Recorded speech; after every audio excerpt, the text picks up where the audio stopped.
बोलो वृंदावन बिहारी लाल की जय।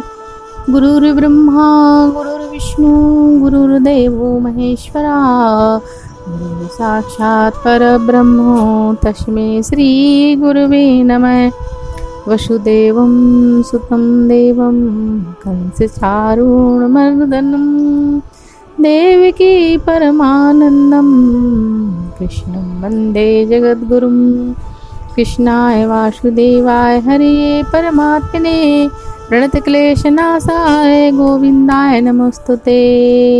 ओम गम गणपते नमः, ओम गम गणपते नमः, ओम गम गणपते नमः। श्रीमद् भगवत गीता भक्तजनों में आपके लिए आज वैशाख माह के अवसर पर श्रीमद् भगवत गीता लेकर आ रही हूँ, जिसे सुनकर आप पुण्य लाभ प्राप्त करें एवं प्रभु का आशीर्वाद प्राप्त करें। श्रीमद् भगवत गीता। ओम नमो भगवते वासुदेवाय विश्वेश्वराय, आदि पुरुष परंपार अलग पुरुषाय नमः। जगत बंधु ज्योति स्वरूप जी की जान निहार, हरे अस्मांगन आयो यह दास प्रभु के द्वार। श्री भगवान जी ने अर्जुन को गीता ज्ञान दिया, सो मुझको मिले हे भवभंजन। भगवान श्री कृष्ण जी सो किशोर दास मांगता है, हे प्रभु गीता ज्ञान के उच्चारण करने से तेरे भक्त पूर्ण ब्रह्म को पाते हैं। हे प्रभु मैं आपकी शरण में पड़ा हूँ। किशोर दास और कृष्णदास अति दीन गरीब है और आप परम प्रवीण आराध्य भंजन हो। हे कमलापति कृपा निधान श्री कृष्ण भगवान, तेरे संत और भक्त के हेतु में यह ज्ञान भाषा कहता हूँ। बोलो श्री कृष्ण भगवान की जय। जब कौरव और पांडव महाभारत के युद्ध को चले तब धृतराज राजा धृतराज ने कहा, मैं भी युद्ध को देखने चलूंगा। तब व्यास जी ने कहा, हे राजन। तब व्यास जी ने कहा, हे राजन नेत्र की बिना क्या देखोगे। राजा धृतराज ने कहा, प्रभु देखूंगा नहीं तो श्रवण तो करूंगा। तब व्यास जी ने कहा, हे राजन तेरे सारथी संजय जो कुछ महाभारत के युद्ध की लीला कुरुक्षेत्र में होगी वह यहाँ बैठे ही श्रवण करावेगा। व्यास जी के मुख से ये वचन सुनकर संजय ने विनती करी, यहाँ हस्तिनापुर में बैठे कुरुक्षेत्र की लीला को मैं कैसे जानूंगा। तब राजा को किस भांति सुनाऊंगा। तब व्यास जी ने प्रसन्न होकर संजय को यह वचन कहा कि संजय मेरी कृपा से तुझे यह सब दिखाई देगा। व्यास जी कितना कहते हैं उस समय संजय को दिव्य दृष्टि हुई और बुद्धि भी दिव्य हुई। अब आगे महाभारत का कौतुक कहते हैं, सो सुनो। 7 अक्षुणी सेना पांडव की और 11 अक्षुणी सेना कौरवों की, यह दोनों सेना कुरुक्षेत्र के जा में एकत्र हुई।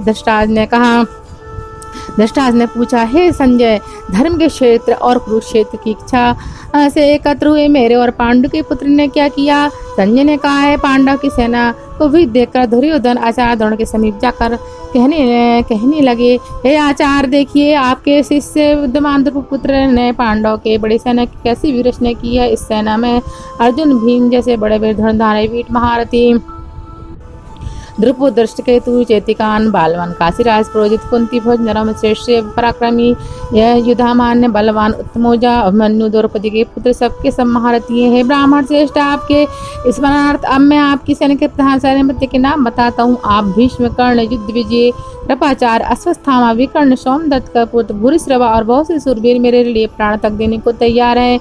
ये लोग शस्त्र चलाने में अति निपुण है और सब युद्ध विद्या में प्रवीण है। हमारी सेना का जिसके भीष्म रक्षक हैं अपरिमित बल है और उनकी सेना जिसके भीम रक्षक हैं थोड़ा बल है। अब आप सब अपने अपने मोर्चों पर सावधान होकर सेनापति की रक्षा कीजिए। भीष्म पितामह ने दुर्योधन को प्रसन्न करते हुए और ऊंचे स्वर से गरजते हुए शंख बजाया और फिर वहां चारों ओर शंख नगाड़े ढोल गोमुख आदि बाजी बजने लगे, जिनका भयंकर शब्द हुआ। जिसके अनंतर सफेद कोणों के बड़े रथ पर स्थित माधव श्री कृष्ण और पांडा अर्जुन ने भी दिव्य शंखों को बजाया। श्री कृष्ण जी ने महाजन अर्जुन ने देवदत्त नामक शंख और भीषण कर्म करने वाले भीम ने पौंड्र नामक बड़े भारी शंख को बजाया। कुंती पुत्र राजा युधिष्ठिर ने अनंत विजय नकुल ने सुघोष और सहदेव ने मणिपुष्पक और धनुर्धर काशीराज शिखंडी धृष्टद्युम्न विराट अपराजित सत्य की राजा द्रुपद और द्रौपदी के 5 पुत्र महावीर अभिमन्यु इन सब ने चारों वीरों ने सब वीरों ने अपने अपने शंख को बजाया। उन शंखों के भरे भारी शब्द से आकाश प्रति गूंज उठा और धृतराष्ट्र के पुत्रों के हृदय कांप उठे। हे राजन, अर्जुन ने कौरवों को युद्ध के लिए प्रस्तुत देख धनुष उठाकर श्री कृष्ण से कहा, हे अच्युत, मेरा रथ दोनों सेनाओं के बीच में खड़ा कीजिए, इससे मैं युद्ध करने वालों को देख लूं। इसे रणभूमि में मुझे किन किन के साथ युद्ध करना चाहिए। दुर्बुद्धि दुर्योधन की प्रीति करने वाले जो युद्ध के लिए यहाँ एकत्र हुए हैं उनको मैं देखूंगा। जो युद्ध के लिए यहाँ आए हैं, संजय ने कहा। हे राजन, अर्जुन की बात सुनकर श्री कृष्ण जी ने भीष्म, द्रोण आदि वीरों के सामने उत्तम रथ को खड़ा करके कहा कि हे वीर, युद्ध के लिए इन कौरव को देख लो। अर्जुन ने चाचा, बाबा, गुरु, मामा, भाई, पुत्र, ससुर, सज्जनों को देख शस्त्र से सज्जित खड़ा हुआ। उसने देखा तब इन दोनों सेनाओं में अपने ही सब बांधवों को खड़ा देखकर परम दयाद्र होते हुए अत्यंत खेद के शांत वचन का, हे कृष्ण, युद्ध की इच्छा से आई हो इस सब बंधुओं को देखकर मेरे अंग ढीले होते जाते हैं, मुख सूखा जा रहा है, मेरा शरीर बेकल होता है, रोमांच खड़े होते हैं, गांडवी हाथ से गिरा जा रहा है, मेरी त्वचा जली जा रही है। हे केशव, मुझ में खड़े रहने की समर्थ नहीं है, मेरा मन चक्कर खा रहा है और सब लक्षणों को मैं उल्टे देख रहा हूँ और संग्राम में अपने सज्जनों का वध करके कोई लाभ नहीं होगा। हे कृष्ण, जीत, राज्य और सुख मैं भी नहीं चाहता। हमको राज और भोग तथा जीवन से हमें राजभोग तथा जीवन से क्या काम, क्योंकि जिनके लिए राजभोग सुख की इच्छा की जाती है वे सब युद्ध में प्राण धन की ममता छोड़कर मरने को तैयार हैं। और आचार्य, पिता, पुत्र, पितामह, मामा, ससुर, पुत्र, सारे संबंधी भी मुझे माने तो भी हे मधुसूदन, इन्हें मानने की मेरी इच्छा नहीं है। हे जनार्दन, त्रिलोकी राज के लिए मैं इन्हें नहीं मानना चाहता, फिर इस पृथ्वी के राज के लिए तो कहना ही क्या। हे जनार्दन, धृतराष्ट्र के पुत्र को मारकर क्या हमारा भला होगा। इन आतताइयों का वध करने से हमें पाप होगा, इसलिए हमें अपने धृतराष्ट्र के पुत्र को मारना अनुचित है। ये सब लोग लोभ के वशीभूत हैं और फिर कुल के नाश करने तथा मित्र द्रोह करने में पाप को नहीं देखते। कुल नाश के दोष को जानते हुए भी हमको इस पातक से क्यों दूर रहना चाहिए। कुल का नाश होने से कुल के प्राचीन धर्म नष्ट हो जाते हैं, फिर धर्म के नाश होने से कुल में पाप बढ़ता है। कृष्ण, पाप से कुल की स्त्रियां व्यभिचारिणियां होती हैं, जिनमें वर्णशंकर संतान उत्पन्न होती है।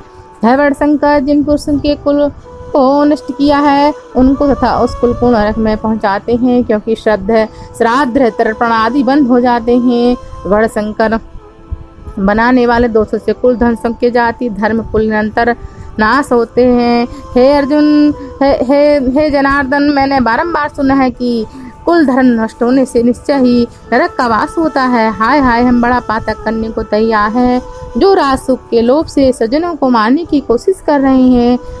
शस्त्रों को धारण करते हुए धृतराष्ट्र के पुत्र, यदि मुझे शस्त्र रहित उपायहीन रणभूमि वध कर डाले तो मेरा कल्याण हो। संजय ने कहा, हे राजन, यह कहकर अत्यंत दुखित हो अर्जुन ने उसी समय धनुष बाण फेंक दिया और रथ के पिछले भाग में जा बैठा। बोलो श्री कृष्ण भगवान की जय। श्रीमन्नारायण नारायण हरि हरि, श्रीमन्नारायण नारायण हरि हरि, श्रीमन्नारायण नारायण हरि हरि। ओम जय गीता माता मैया, जय गीता माता, जो हृदय गम करता वांछित फल पाता। ओम जय गीता माता, योगेश्वर मुखवाणी तुम हो कल्याणी, अर्जुन शोक निवारक तुम हो प्रख्याता। ओम जय गीता माता, सुख शांति विस्तारिणी तुम ही दुख हरती, रजतम तिमिर विनाशक भक्ति मुक्ति दाता। ओम जय गीता माता, वेद त्रयी स्वरूपिणी कलिमल अगहारी, शुभ संग मार्ग प्रदर्शक त्रिभुवन विख्याता। ओम जय गीता माता, आरती मात तुम्हारी जो प्रेम गाता, सो नर से नारायण मोहन हो जाता। ओम जय गीता माता, ओम जय गीता माता।